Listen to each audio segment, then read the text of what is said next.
পশ্চিমবঙ্গের উল্লেখযোগ্য কালী মন্দিরগুলির মধ্যে অন্যতম হল আদ্যাপীঠ। দক্ষিণেশ্বরের কিছুটা দূরে অবস্থিত দেবী আদ্যার এই পীঠস্থান, যেখানে দেবী কালী আদ্যা শক্তির মহামায়া রূপে পূজিতা হন। মন্দিরটি 1967 সালে নির্মিত হয় শ্রীরামকৃষ্ণ দেবের শিষ্যা শ্রী অন্নদা ঠাকুরের হাত ধরে। এই আদ্যাপীঠে সঙ্গে রয়েছে নানান অলৌকিক কাহিনী এবং মায়ের ভোগে রয়েছে বিশেষ বৈশিষ্ট্য, যা আজও নিয়ম মেনে সেই নির্দেশ পালন করা হচ্ছে। সবার প্রথমে তোমাদের সকলকে জানাই স্বাগত। আমি তনুশ্রী। আমি আবারও বেরিয়ে পড়েছি নতুন একটা ভিডিও নিয়ে তোমাদের সামনে। আজকে আমাদের গন্তব্যস্থল হলো আদ্যাপীঠ। আদ্যাপীঠ মায়ের মন্দির। সেখানে গিয়ে আমি আদ্যা মা শক্তি রূপকে তোমাদের সামনে দর্শন করাবো এবং আমি নিজেও দর্শন করব। সেই মন্দিরের আছে ইতিহাস, সেটাও জানাবো। তার সাথে জানাবো মন্দিরে আছে ভোগের সুব্যবস্থা। সেই ভোগ কুপন তোমরা কিভাবে সংগ্রহ করবে, কটার সময় আসলে তোমরা ভোগ কুপন পাবে, এবং 2025-এ নতুন নিয়ম চালু হয়েছে, সেটাও কিন্তু আমি তোমাদেরকে আজকে বলে দেব আমার এই ছোট্ট ভিডিওতে। তাহলে ভিডিওটি স্কিপ না করে পুরোটা দেখতে থাকো। চলো যাওয়া যাক। আজ আমি আদ্যা শক্তি কালী মায়ের মন্দিরে যাব মেট্রো করে। আমি নোয়াপাড়া স্টেশন থেকে মেট্রো ধরে সোজা চলে যাব দক্ষিণেশ্বর মেট্রো স্টেশনে। তোমরা চাইলে শিয়ালদা থেকে ডানকুনি লোকাল ধরেও চলে আসতে পারো দক্ষিণেশ্বর স্টেশনে। আমি পৌঁছে গেছি দক্ষিণেশ্বর মেট্রো স্টেশনে। দক্ষিণেশ্বর মেট্রো স্টেশন কিংবা দক্ষিণেশ্বর রেলওয়ে স্টেশন থেকে নেমে একটু এগিয়েই পেয়ে যাবে তোমরা টোটো, অটো, রিক্সা।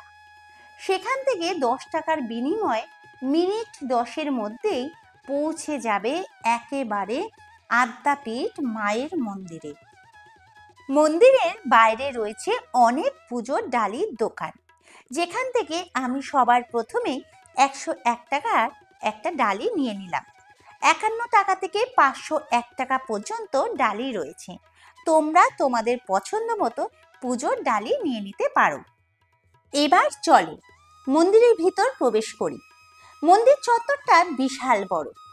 ঢুকেই তোমরা দেখতে পাবে বিশাল বড় একটা স্বামী বিবেকানন্দর মূর্তি, ভীষণই সুন্দর দেখতে।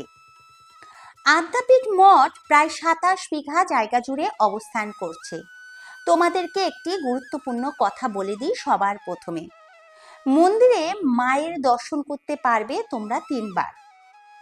প্রথমে ভোর 4টে থেকে 4:30 পর্যন্ত, তারপর সকাল 10:30 থেকে 11টা পর্যন্ত, আবার সন্ধ্যাবেলা 6:30 থেকে 7টা পর্যন্ত।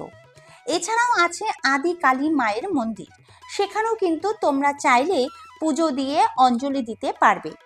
চলো এবার সবার প্রথমে মেন মন্দিরে পুজো দেবার জন্য পুজোর ডালি জমা দিয়ে দিই এই কাউন্টারে। পুজোর ডালি জমা দেওয়ার পর একটা কুপন দেবে। সেই কুপন নিয়ে তোমাদেরকে আসতে হবে 11টার পর পুজোর প্রসাদ নিতে। এই মন্দিরে ডাইরেক্ট তোমরা পুজো দিতে পারবে না। মাকে তোমরা এই যে নাট মন্দির দেখতে পাচ্ছ, এই নাট মন্দির থেকেই মাকে শুধুমাত্র দর্শন করতে পারবে।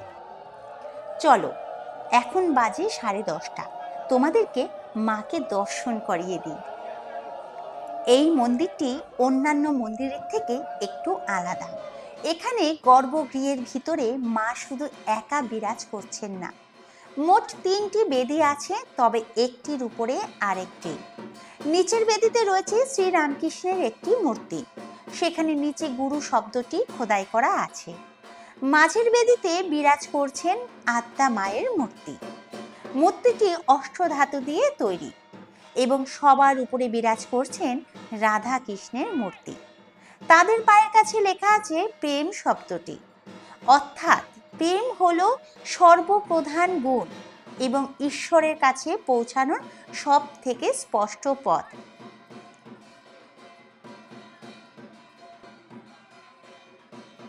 পুজো শেষ করেই চলে আসলাম ভোগ কুপনের জন্য।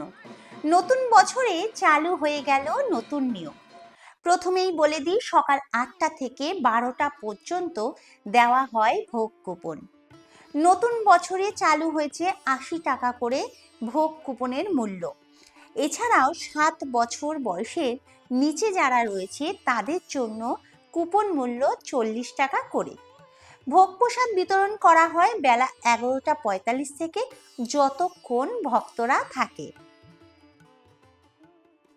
এই মন্দিরে আদ্যা মা ছাড়াও আছে মা দুর্গা, রাধাকৃষ্ণ, এছাড়াও আছে দেবাদিদেব মহাদেব। চলো এবার বলি এই মন্দিরের ইতিহাস। অন্নদাচরণ একদিন স্বপ্নাদেশ পান শ্রীরামকৃষ্ণের দেখা। স্বপ্নাদেশে শ্রীরামকৃষ্ণ দেব তাকে ইডেন গার্ডেন্সে গিয়ে ঝিলের পাশে নারকেল এবং পাকুড় গাছ থেকে কালী মূর্তি নিয়ে আসতে বলেন। যেমন কথা তেমনি কাজ। 18 ইঞ্চি আদ্যা মায়ের কষ্টি পাথরের মূর্তি পান। রাতে দেবী তাকে দেখা দিয়ে বলেন, অন্নদা, কাল বিজয়া দশমী, তুমি আমায় গঙ্গায় বিসর্জন দিও। দেবীর এই কথা শুনে অন্নদা ঠাকুর এক প্রকার আটকে ওঠেন এবং মনে মনে ভাবেন, পূজা পাঠ না করায় মা হয়তো রাগ করে চলে যাচ্ছে। তখন দেবী বলেন, আমি শুধু শাস্ত্রবিহিত মতে পুজো পেতে চাই তা নয়।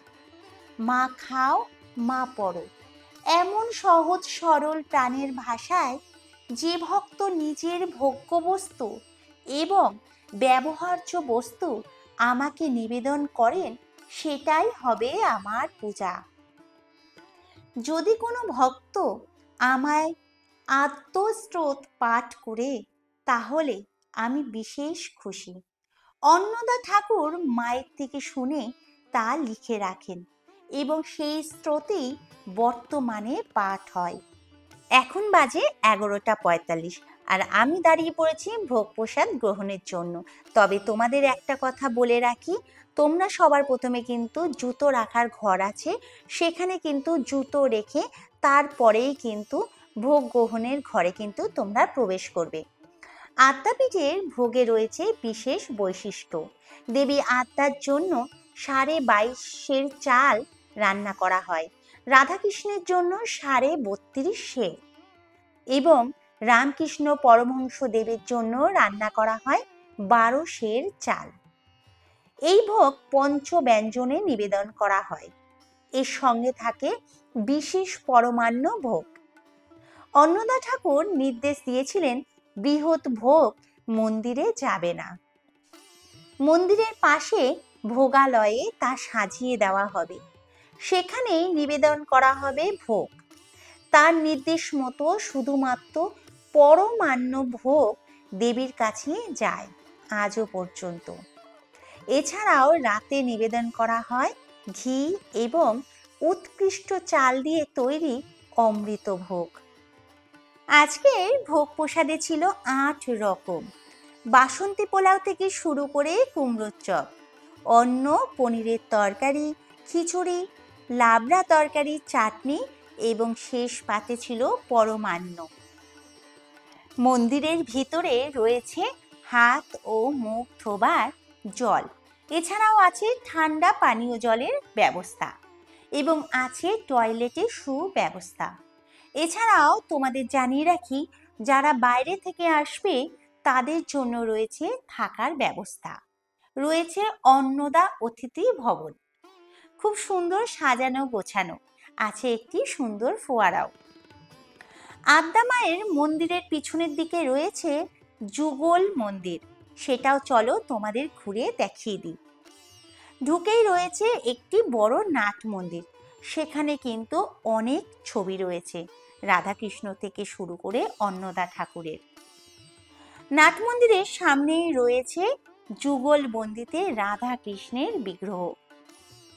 এছাড়াও রয়েছে অন্নদা ঠাকুরের একটি মূর্তি এবং আর এক পাশে রয়েছে অন্নদা ঠাকুরের সহধর্মিণী শ্রী শ্রী মা মণিকুন্তলা দেবীর মূর্তি।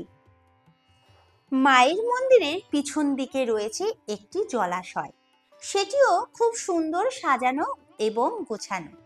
সেখানে মনের আনন্দে ঘুরে বেড়াচ্ছে হাঁস। এছাড়াও আছে একটি গোশালা, সেখানে রয়েছে অনেক গোমাতারা। যতটা পারলাম পুরো মন্দির চত্বরটা আমি ঘুরে দেখালাম।